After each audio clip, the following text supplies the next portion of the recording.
olmadı. Başka bir konsept yapalım bugün. Konuşma üzerine olsun. Size Amerika'ya nasıl geldiğimi, hayal kırıklıklarımı ve Amerika'nın gerçek yüzünden yani gerçek olaylardan bahsedeyim size biraz istedim. Bugün anlatasım da var biraz. O yüzden Amerika hakkında konuşacağız. Kendi hayatımdan bahsedeceğim. Kafamıza göre zaten kanalın konseptini biliyorsunuz. Hemen konuya laps diye girelim. Birçok arkadaşımızın hoşuna gitmeyecek şeylerden bahsedeceğim bugün. Çünkü gerçekten size anlatılan videolardan izlediğiniz gibi şeylerden farklı olaylar da var. Öncelikle beni bu videodan tanıyan ve ilk defa bu videoda izleyenler için kendimi bir kere daha tanıtmak istiyorum. İsmim Okan. Amerika'nın Arkansas eyaletinde 10 senedir yaşıyorum. İlk geldiğim eyalet burası. Bir iş için gelmiştim. Bir butik otelde çalışmak için. Ondan sonra eşimle tanıştım ve geriye dönmek kısmet olmadı. 10 yıldan beri buradayım. Başka bir eyalette çalışmadım. Başka bir eyalette taşınmadım. 10 yıldan beri buradayım. 20 senedir de yaklaşık olarak hospitality, restoran sektöründe iş yapıyorum. Türkiye'nin sayılı restoranlarında çalıştım. Dünyanın birçok yerinde çalıştım. Amerika'nın iyi restoranlarında Michelin starlı şeflerle çalışma şansım oldu. Covid esnasında bizim otelin kapanması ve hepimizin işlerimizi kaybetmesi üzerine yeniden bir düşünme fırsatım oldu. Dedim ki artık şu yöneticilik işinden biraz uzaklaşmam lazım. Çok fazla stresli, çok fazla meeting, çok fazla e-mail. Birini işe alman gerekiyor, birini işten kovman gerekiyor. Şu anda normal bir restoranda baş garson olarak çalışıyorum ve aynı zamanda sommelier yani şarap garsonu olarak da çalışıyorum. İzlediğiniz videolarda da görüyorsunuz. Yeme içme konusunda, kokteyl ve şarap konusunda harbiden takıntılıyım. Yani buraya geldikten, Amerika'ya geldikten yaklaşık birkaç sene sonra yeme içme konusunda harbiden hastalık derecesinde bir ilgim oldu. Yemek yapmayı burada öğrendim zaten. Bundan önce de hayatımda tava elime almış bir adam değilim. İşte 10 yıldır buradayım. Ondan bahsedeceğim size. Şimdi arkadaşlar şuradan başlayalım. Size en doğru ve en gerçek bear yani böyle anadan yürüyen direkt başlıyorum. Hiçbir şey uzatmayacağım. Direkt bam bam bam anlatacağım. Bana da kızmayın. Bunlar gerçek olanlar. Bu arada bu anlatacaklarım Arkansas eyaleti ve benim tecrübelerimle alakalı olanlar. Başka eyaletlerde, başka maddi koşullarda, başka imkanlarla gelen arkadaşların hikayeleri başka olabilir. Öncelikle İstanbul'dan ya da dünyanın herhangi bir yerinden uçağa bindiniz ve Amerika'ya geldiniz. Bu Chicago olabilir, bu Los Angeles olabilir, bu New York olabilir, bu Dallas Havalimanı olabilir. Gümrük kontrolünden geçtikten sonra hayatınızdaki en büyük hayal kırıklığını yaşayacaksınız arkadaşlar. Şıltıların olduğu, herkesin çok mutlu olduğu, mükemmel bir ülke olan bir Amerika değil arkadaşlar. En büyük hayal kırıklığınızı havalimanından çıktığınızda, o kapı açıldığında orada bir yaşayacaksınız zaten. Bunları da sizi demoralize olmanız için anlatmıyorum arkadaşlar. Bunlar gerçek. Ondan sonra ikinci hayal kırıklığını toplu taşımada yaşıyorsunuz arkadaşlar. İstanbul'da yaşayan ya da diğer illerde yaşayan arkadaşlar bir dolmuşa binip bir yere gidip efendime söyleyeyim alışverişe gidip arkadaşlarla taksiyle buluşalım, taksiye binelim, Mecidiyeköy'e gidelim falan. Chicago, Los Angeles, New York, Miami gibi büyük eyaletleri, Dallas gibi büyük eyaletleri çıkarıyorum bu bu eksenden. Ben mesela şu anda bu evin kapısından çıkayım. Nereye gideceğim? Yani bir toplu taşıma yok. Bir arkadaşın zaten yok. Seni gelip her zaman kapıdan alabilecek bir eş dost yok. Dolmuş yok. Metro yok. Ya şuradan yani markete kadar bile gidemiyorsun toplu taşıma olmadığı için. Ben Amerika'ya geldiğimde 24 yaşındaydım. Bir an düşündüm dedim ki yani ben bu ülkeye geldim ve 24 sene geriden başlıyorum yaşamaya. Düşün yani herif doğmuş ve 24 yaşına kadar gelmiş 24 senelik bir Amerika tecrübesi var. Sen 24 yaşında geliyorsun daha yeni doğmuş bir bebek gibisin. Hiçbir şey bilmiyorsun ve her şeyi yeniden öğrenmen gerekiyor. Emeklemek, yürümek yeterli değil. Koşmak bile yetmeyebilir arkadaşlar. Depar atmanız lazım. 24 senelik, 50 yaşında geliyorsan 50 senelik geride kalmışlığın var. O yüzden direkt depar atmanız lazım arkadaşlar. Amerika'da başarılı olmak istiyorsanız. Yani bir dakika boş durmamanız lazım. Çünkü dediğim gibi çok geride başlıyorsunuz. Mültecisiniz, göçmensiniz. Adınızı ne koyuyorsanız artık. Ve bununla da yüzleşelim arkadaşlar. Hiç pudralamaya, hiç üzerini tatlı göstermeye gerek yok. Allah'ın her günü, buraya adım attığınız her günden itibaren bir ırkçılıkla karşılaşacaksınız. Bu sadece Amerikalılardan değil, diğer ülkelerden gelen insanlardan, kendi memleketinizin gelen insanlardan bir ırkçılığa maruz kalacaksınız. Buna kendinizi alıştırın.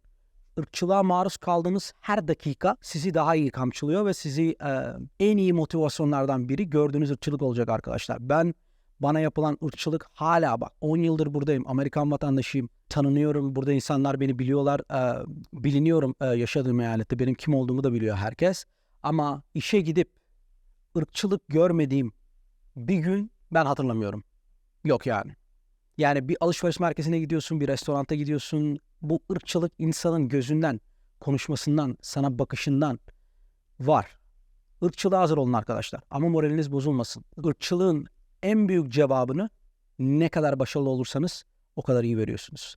Mesela Amerika'ya gelmek istiyorsunuz. Bu Amerika olmayabilir arkadaşlar bu arada. İsviçre olabilir, Almanya olabilir. Şehir değiştirebilirsiniz. İstanbul'dan Eskişehir'e taşınabilirsiniz ya da İstanbul'dan Van'a taşınabilirsiniz.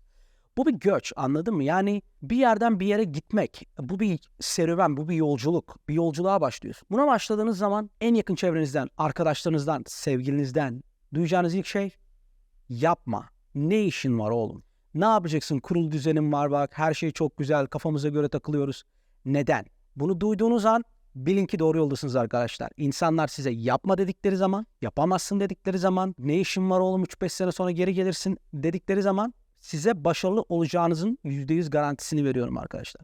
Kesinlikle ve kesinlikle başarılı olacaksınız. Bu insanlar size 3 sene sonra, 5 sene sonra, 10 sene sonra Instagram'dan, SMS'le abi biz nasıl geliriz? Sen gittiniz o zaman bizim aklımız yoktu biz gitmedik diye. Size bu yapma gitme diyen insanlardan mesajlar alacaksınız zaten. Onun keyfi, onun hazzı tadından yenmez.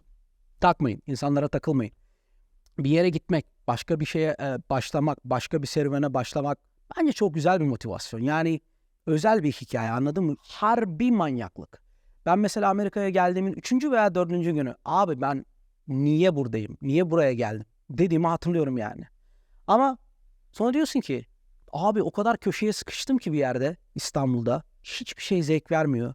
Hiçbir şeyden memnun değil. Kimsenin bana saygısı yok. Herkes yalan dolan.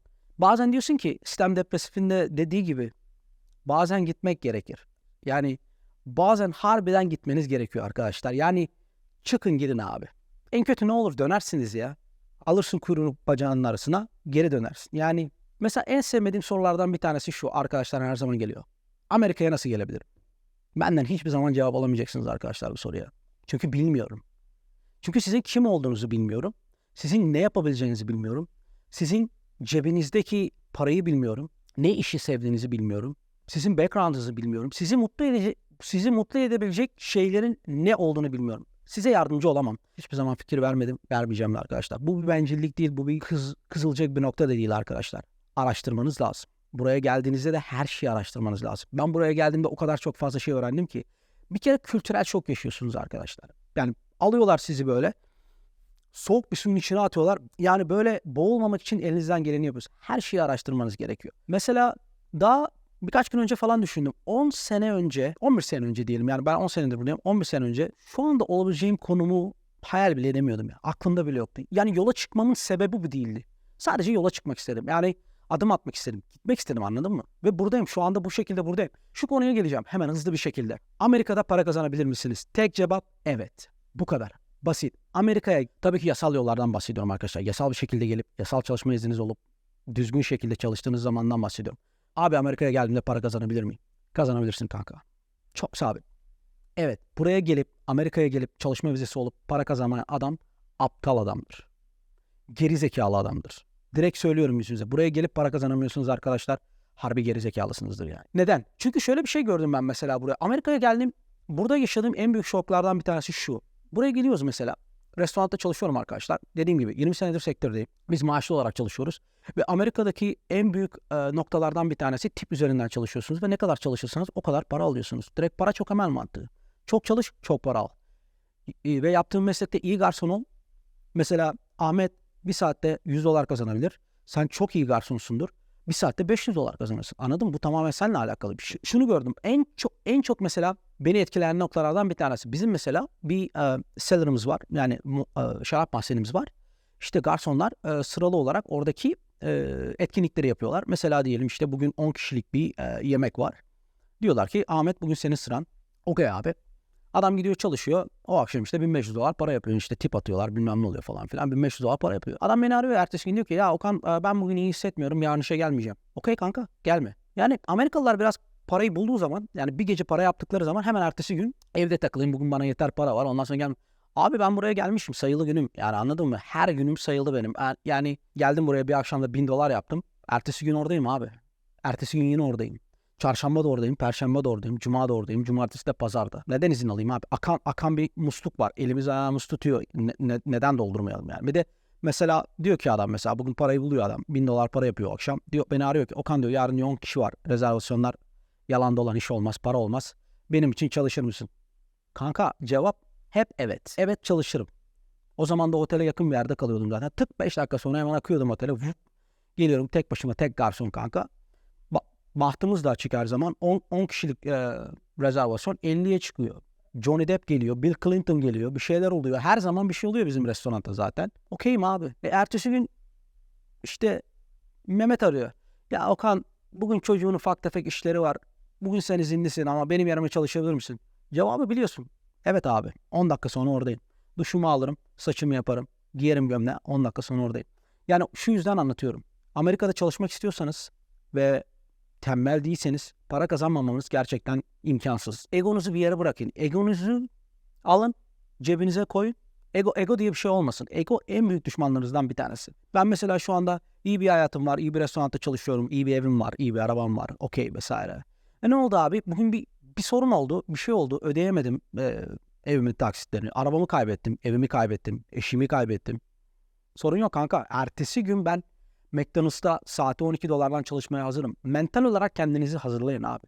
Çünkü bugün bir trafik kazası geçirebilirsin. Başına bir yıldırım düşebilir. Ayağını kaybedebilirsin. Kolunu kaybedebilirsin. Artık yürümen mümkün olmayabilir. Mental olarak kendinizi hazırlayın arkadaşlar. Ben her zaman diyorum, bu yurt dışında yaşamak 2. Dünya Savaşı'na girmek gibi bir şey. Cebinizde her zaman merminiz olsun. Anladın mı? Atacağınız bir merminiz olsun. Kendinizi geliştirin. Amerika'yı bir Amerikalı'nın gözünden görmem yaklaşık bir 6-7 sene falan sürdü. Çünkü abi adamlar bir şaka yapıyorlar. Şakayı bilmiyorsun. O televizyon programını izlememişsin. İşte 3 yıl önce yapılan bir Super Bowl'daki bir şakayı ya da birinin düşmesini, ayağını kırmasını bilmiyorsun. Adam sana diyor ya, hatırlıyor musun diyor, 2014'te bir şey var. Hatırlamıyorsun kanka. Buraya gelip kendinizi geliştirmeniz de çok önemli. Her zaman söylediğim bir şey var. Amerika'ya gelip Türk gibi yani İstanbul'daki gibi yaşayacaksanız gelmeyin zaten. Neden her gün böyle yerde oturup bir menemen sofrası yapıp her gün 7-24 çay demleyip Türk haber programlarını izleyip ya da Türk dizilerini izleyip her gün hiçbir İngilizce kelime konuşmayın, hiçbir sosyallik yapmayıp tamamen Türk marketlerinden alışveriş yapıp 7-24 Türk gibi yaşayacaksanız bence herhangi bir ülkeye gitmenin bir mantalitesi yok zaten. Buraya asimile olmanız gerekiyor. Çünkü en iyi yaşamanın yolu buraya asimile olmak. Yani bir şekilde buraya alışmak, buranın kültürünü öğrenmek. Gelip buraya da dininizi değiştirin demiyorum size tabii ki de. Yani bu din konusu da zaten karışık konu. Zaten ona girmiyorum. Benim politik hiçbir görüşüm yok. Olmadı, olmayacak. Bir siyasi görüşüm yok. Bir takımım yok. Tutmayacağım. Hiçbir zaman tutmam. Benim en büyük yan tutmam işte bir şarap konusunda mesela taraf olabilirim. Bir yemek konusunda taraf olabilirim. Kendi düşüncelerim vardır ama onun dışında politik hiçbir mesajım yok. Tarafım yok. Kızgınlığım yok. Üzgünlüğüm yok. Dinsel açıdan hiç kimseyle bir sorunum yok. Olmasın. Sizin de olmasın zaten. Takmayın kafanıza. Bunlar ufak sorunlar. Daha büyük problemlerimiz var arkadaşlar. Buraya geldiğinizde bence ilk yapmanız gereken şeylerden bir tanesi iyi bir çevre edinmek, iyi arkadaşlar edinmek. Toksik insanlardan kendinizi uzak tutun. Kesinlikle toksik insanlardan kendinizi uzak tutun. Yani yapamazsın abi, edemezsin abi, şunu yapamazsın, bunu edemezsin. Bu insanlar hayatınızdan çıkarın. Herkes yapabilir. Şimdi bu tarz bir video çekiyorum. Çünkü sizden yorumları da bekliyorum. Belki biz yemek içecek entertainment kanalı diye bir şey açtık. Belki bu daha benden istediğiniz, daha faydalı olabileceğim bir konsept olur. Bu yönde devam edebilirim videolarıma. Ya da yemek devam eder, bu da gelir. Yani o yüzden deniyorum şu anda arkadaşlar. Arıyorum yani. Arayış hiçbir zaman bitmiyor. Bu tarz bir video çekmek istedim bu hafta. Bakalım sizin görüşleriniz neler olacak. Yani belki benim yani şu anda bu zaman diliminde bulunmamın, şu anda bu videoyu çekmemin belki de bu amacı budur. Yani tek bir insanı bir şekilde etkileyebilirsem ya da olumlu bir şekilde hayatına katkı sağlayabilirsem ben bu hayattan mutlu giderim arkadaş.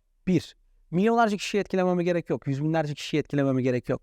Bir kişiyi etkilemek, bir kişinin hayatına dokunabilmek benim için yeterli. Yurt dışında yaşamak zor arkadaşlar. Yani bu bir yalan değil. Yani pudra şekerle süslemeye gerek yok. Başka bir ülkede yaşamak gerçekten zor. Ama başarılı olabilir misiniz?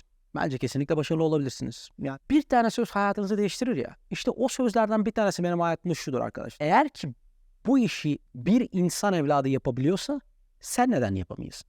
Bu kadar basit abi. Mesela adam uzaya çıkmış. Bu bir insan mı? Evet. Sen neden çıkamıyorsun? Yani hayatındaki tek istediğin şey buysa yapabilirsin. Neden yapamayasın? Anladın mı? O yüzden Ben Amerika'ya geldiğimde o kadar fazla şey öğrendim ki arkadaşlar. Mesela ben hayatımda hiç mikrodalga kullanmadım. İlk mikrodalgayı burada gördüm ben. Hayatımda hiç benzin pompasıyla bir benzin pompalamadım. Burada öğrendim. Hayatımda hiç araba kullanmadım. Burada öğrendim. Ampul değiştirmedim hayatımda. Burada elektrik tesisatı yapmayı öğrendim. Efendime söyleyeyim, hayatımda hiç yemek yapmadım doğru düzgün. Burada öğrendim. İngilizce. Okey. Herkese göre kendi İngilizcesi mükemmel zaten. Ben de öyle zannediyordum. Buraya geldiğim ilk gün İngilizcemin iyi olmadığını anladım mesela. Anladın mı? Yeni bir dil öğrendim. Hiç kendi söküğümü dikmedi mesela. Hep annem yapmıştı. Burada kendi söküğünü dikmeyi öğreniyorsun. Gerçekten terzi anlamında. Çünkü bir paça kestirmeye gidiyorsun. $50. Anladın mı? O yüzden kendin öğreniyorsun. Ben fayans döşemek nedir bilmezdim. Öğrendim bu evi yaparken mesela. Anladın mı? Ondan sonra ben mesela hiç hayatımda çamaşır yıkamadım. Öğreniyorsun kanka. Her şey. Burası bir okul. O yüzden yurt dışına gitmek, bir yola başlamak bence güzel bir şey arkadaşlar. Adımınızı atın. Kapıdan dışarı adımınızı at. Üşürsen geri dönersin zaten. At adımını kanka, ne olacak? Bir de insanlar diyor ki abi işte ben Amerika'ya gidemem. Efendime söyleyeyim Almanya'ya gidemem. Ya bunu da şey gibi, spekülasyon gibi anlamayın arkadaşlar. Ben bir yere gitmenizi falan da istemiyorum yani. Senin gücün mesela neredesin? Abi şöyle düşün. Kars'tasın, anladın mı? Oturmuşsun. Diyorsun ki benim İstanbul'da yaşamam lazım. İstanbul'a git kanka. De ki ya ben Antalya beni açmadı. Ben gidip Alanya'ya yerleşeceğim. Git Alanya'ya yerleş kanka. Dedi ki ben İstanbul'dayım. Bak ters düşün bir. İstanbul'dayım. Yoruldum, sıkıldım, daraldım. Ama işte köye de gidemem. Gidersin kanka. Al kendine bir arsa. Git yaşa. Yaşarsın. En samimi olarak size şunu söyleyeyim arkadaşlar. Size en büyük tavsiyem mesela ne olur? Bu YouTube videolarını izliyorsunuz. Yurt dışına giden arkadaşlar, influencerlar falan buraya geliyorlar. Hiçbirine inanmayın abi. Hiçbiri gerçek değil. Kendi mesela ben gülüyorum. Çünkü burada yaşadığım için gülüyorum. Ve aşağıdaki yorumları okuduğumda Dallas'ta yaşayan arkadaşım, Houston'da yaşayan arkadaşım, efendime söyleyeyim Utah'ta yaşayan arkadaşım onların yalan söylediğini biliyor. Biz onların yalan söylediğini zaten biliyoruz. Onlar anca böyle araştırmayan, didiklemeyen, bir şeyi 8-10 kaynaktan okumayan insanları kandırabilirler. Bu tabii ki herkes için geçerli olan bir şey değil arkadaşlar. Bu tam bütün influencerlar ya da yurt dışında gezginler için olan değil. Çok iyi gezginlerimiz var. Çok iyi şekilde anlatan gezginlerimiz var. Çok iyi YouTuber arkadaşlarımız var mesela. İsimlerini tam olarak hatırlamıyorum ama gerçek Amerika'yı gösteren arkadaşlarımız var. Bunları araştırın, onlarla konuşun. Bana da sorabilirsiniz ne zaman istiyorsanız. Yani her gördüğünüze inanmayın. Bazen bu olumlu olarak da olabilir, olumsuz da olabilir. Çünkü bazen gerçekten insanlar bir yerlere gelmenizi istemiyorlar.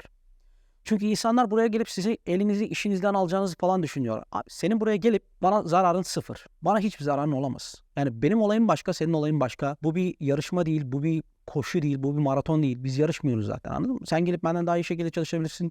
Daha iyi bir kız arkadaşın olabilir. Daha iyi bir evin olabilir. Daha iyi bir arabaya binebilirsin. Bin kanka, ben sadece mutluluk duyarım bundan. Her zaman söylüyorum. Yani bu videoları izliyorsunuz. Çok fazla kafanıza takılmayın arkadaşlar. Ya bu kadar param var, geldim, o kadar olur mu? Ona yeter mi? Benim gücüm yetmez. Benim İngilizcem olmaz. Efendime söyleyeyim bunu yapamam, onu yapamam. İstiyorsan oluyor kanka. Ben buraya bak, geldiğim günü hatırlıyorum. Chicago'ya indim, cebimde $400 vardı. 3 gün sonra cebimde param yoktu mesela. Bir şekilde oldu. Yani hayat sizi bir yerlere getiriyor. Yani kadere, hayata, işte karmaya falan inanıyor musunuz bilmiyorum. Neye inanıyorsunuz artık? Hayat sizi bir yere getiriyor. İyi ya da kötü. O yüzden adımınızı atın arkadaşlar. Çıkın. Nereye gitmek istiyorsanız gidin. Bir de şey olmayın abi, mesela materyalistik olmayın hiçbir zaman. Yani ben oraya gideceğim, Almanya'ya gideceğim, BMW'ye bineceğim. Bu kadar mı? Yani hayal dünyam bu kadar mı? Gidip BMW al, ona bin. Yani hayalinizi yüksek tutun arkadaşlar. Bir şey yok. Hayal kırıklığınız olsun ya. Hiç mi kırılmadınız? Hiç mi bu zamana kadar hiçbir hayaliniz gerçek olmadı mı? Binlerce. Hayal kurun abi. Güzel iş. Motivasyon, anladın mı? Yani ben her zaman hayal kuruyorum. Bu güzel bir şey. Hayal kurun arkadaşlar. Ya işte hayal kuruyorum, işte hayal kuruyorum. Kur kanka. Alamam, ne olacak? Ya sana şunu anlamıyorsunuz arkadaşlar. Yani her zaman birilerine bir şey kanıtlamak zorunda değilsiniz. Ben mesela buraya gelene kadar 24 yıllık hayatımda hep birileri için yaşamışım. İşte beni görsünler, bu olsun, bu şekilde gözükelim falan. Abi buraya geldim. Harbiden Amerikalı hissediyorum kendimi. Kimse umurumda değil, sizin de olmasın. Yani şu anda eşinizden başka, mesela benim şu anda değer verdiğim gerçek dostlarım var. Bu da bir elin parmaklarını geçmez. Değer verdiğiniz şeyler eşiniz ve değer verdiğiniz dostlar dışında hiç kimse olmasın. Ya bir Ahmet, Mehmet, Necla senin hakkında ne düşünüyor? Umurunuzda olmasın ya. Birileri için yaşamayın aga. Kendiniz için yaşayın. Yani mesela senin burada bir gece kulübüne gidip 3. içkiyi alamadığını biz biliyoruz aga. Ama orada milyonermiş gibi gösterme kendini Instagram'da, anlıyor musun? Yani kendine yalan söyleme. Yani en büyük kırgınlığım bu. Çünkü Neden biliyor musun? Biri olmaya çalışıyorsun. Ahmet için biri olmaya çalışıyorsun. Olma, bırak. Okan ol. Kendin ol. Gittik buraya 2 içki aldık. 3.'yü alamadık. Aga. Söyle bunu. Bunda bir sıkıntı yok. Yani bunlar olan şeyler. Yani hiç mi düşmedin bu hayatta? Hiç mi dizin kanamadı aga? Oldu yani, kabullen. Ama şey var mesela, yani buraya gelip gerçekten böyle hiç sorunsuz, hiç problemsiz gelmiş, başarılı olmuş, para kazanmış, mutlu bir evlilik yapan, çocukları olan çok da insan var. Yani umutsuzluk değil. Ama ben nedense böyle kolay olayları sevmiyorum abi. Benim hayatımda intrik olmak zorunda. Bir drama olmak zorunda. Anladın mı? Bir şeyler olması lazım ki benim için. Abi geldik burada işte yerde yattık falandı filandı ıvırdı. Buna girmeyeceğim. Yani senin onu bilmene gerek yok. Ya benim burada ne yaşadığımı senin bilmene gerek yok. Yani buraya gelen kadar yolda. Yani beni bugün tanıyorsun. Bu kadar bilmen yeterli. Ben sana demeyeceğim abi biz de zor günler gördük işte. Senin onu bilmene gerek yok. Ben biliyorum. Bence yeterli. Buradaki çektiğim stresi, çektiğim acıları ben biliyorum. Bence sizin için de aynısı olması gerekli. Yani siz ne yaşadığınızı, ne zorlu yollardan geldiğinizi sizin bilmeniz yeterli. Bunu bir kitap olarak yazmanıza gerek yok. Bunu anlatmanıza, ajitasyon yapmanıza gerek yok. Sizi güçlü kılan noktalar zaten bu olacak. Yani her zaman dediğim gibi korkmayın abi. Bir insanoğlu yapabiliyorsa sen niye yapamıyorsun? Yani ben buradayım, sen niye değilsin? Anladın mı? Yani aramızdaki fark ne? Bak, ben bir şeyi hareket ettiremiyorum. Benim özel güçlerim yok. Tamamen. Yani şunu da düşünmeyin abi, sen gelmişsin okuluna gitmişsin falan filan. Abi alakası yok. Gelip burada tırnak boyayarak yılda $1.000.000 yapabilirsin. Anladın mı? Yani senin vizyonun, senin kafan sensin. Ya önemli olan aga sen. Oğlum bu video uzatma biradere bir düşerse. Ben ne gülerim biliyor musun? Bak şimdi aklıma geldi de ben böyle anlatıyorum ediyorum falan filan. Bu video uzatma biradere düşerse var ya, harbiden çok felaket gülerim. Şimdi o da aklıma geldi. Düşünsene böyle Instagram'dayım aga, bakıyorum. Benim videosum. Yine biri boş, Okan yine anlatıyor bir şeyler. Atar yapıyor, gider yapıyor. Kazanılan süre 20 dakika. Baba ne yaptım be? Neyse.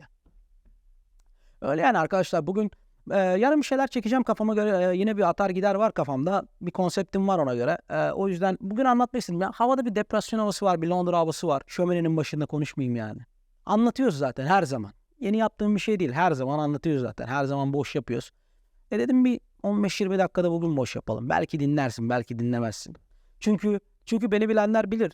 Yani ben bir şeyi fake yapamıyorum. Yani bugün moralim düşükse moralim düşük. Yani o yüzden bu videoyu bir yerde bağlamam gerekiyor mu onu da bilmiyorum. Büyük ihtimalle de bağlayamadım bir yere ama size anlatmak istediklerim vardı. Onları anlatmak istedim. Yani arada böyle ara videolarda çekeceğim. Yani burada ne oluyor, ne bitiyor falan filan diye.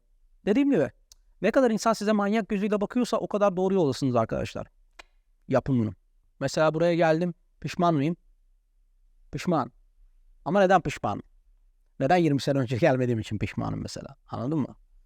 Çünkü bana hep soruyorlar abi Türkiye'de de sen çok başarılıydın falan filan ıvır zıvır. Ya onlara göre söylüyorum. Bak bunlar insanların söyledikleri. Ben hiçbir zaman başarılı olduğumu falan düşünmüyordum zaten de. Şu var abi. Türkiye ile Amerika arasındaki en büyük farklardan bir tanesi, çalışırsanız gerçekten hak ettiğiniz bir yere gelebiliyorsunuz. Ve Türkiye'deyseniz ne kadar çalışırsanız çalışın. Amcanız, teyzeniz, kuzeniniz, yeğeniniz, cancısının cuncusu yoksa hiçbir zaman bir yere gelemezsiniz. Bu kadar doğru. Kimse de bunu abi işte öyle değil falan, gelsin konuşalım. Yani ben harbiden çok ter döktüm ve her zaman başkaları terfi aldı. Bu her zaman böyledir. Kimin ne şekilde tanıdığına bağlı. Ama Amerika'ya geldiğinde iyiysen, bir Amerikalı'dan iyiysen ya da başka milletten birinden iyiysen o seviyeye getiriliyorsun. Ya burada hayırmalar yok mu? Var tabii ki de. Ama burada iyiysen harbiden bir yere geliyorsun. Ben mesela şöyle düşün abi. Sana şunu söyleyeyim. 25 yaşında Amerika'nın en iyi 100 restoranından bir tanesi olan bir restoranı yönetebiliyordum. 25 yaşında. Bu benim en gurur duyduğum noktalardan bir tanesi. 25 yaşında Amerika'nın en iyi 100 restoranından bir tanesi. Bu benim 40 yaşındaki bir hedefimdi ve çok önce yaşamak nasip oldu. Onun için de yani şükürler olsun. Aklıma gelir miydi? Gelmezdi. Ama bunu Türkiye'de yapman imkansız. Kesinlikle imkansız. Ama burada geliyorsun, çalışıyorsun ve gerçekten hak ediyorsan sana bunu veriyorlar. Zaten burada olmamızın, burada kalmamızın sebebi de bu zaten. Hak ettiğini kazanabiliyorsun. Ve şöyle düşün abi. Burada ne kadar çok çalışırsan o kadar çok kazanıyorsun. Bir limit yok. Çok para kazanmak istiyorsun, çok çalışıyorsun, çok para kazanıyorsun. Bu kadar. Bir alternatif yolu yok. Bir kursun yok. Aşağıda PDF yani yok aga. Ben sana söylüyorum. Çok çalış, çok kazan. Bu kadar. İlk geldiğim gün Amerika'da ilk saatimde saate $4 kazanıyordum. Evet arkadaşlar, ufak ufak bitirelim. Zaten konuştum öyle. Bilmiyorum kaç dakikalık bir video olur. Yayınlar mıyım onu da bilmiyorum. Bugün bana eşlik ettiğiniz için teşekkür ederim. Yarın yine hızlı, enerjili bir videoyla yeniden devam ederiz. Bu hava bayağı bir depresif olduğu için bugün böyle chill, lounge bir video çekmek istedim sizler için. Beni dinlediğiniz için dakikasını bilmiyorum. Ne kadar vaktinizi aldıysam onun için de özür diliyorum herkesten. Teşekkür ediyorum. Haftaya, belki yarın, belki birkaç gün sonra yeni bir videoyla görüşmek üzere. Kendinize iyi bakın arkadaşlar.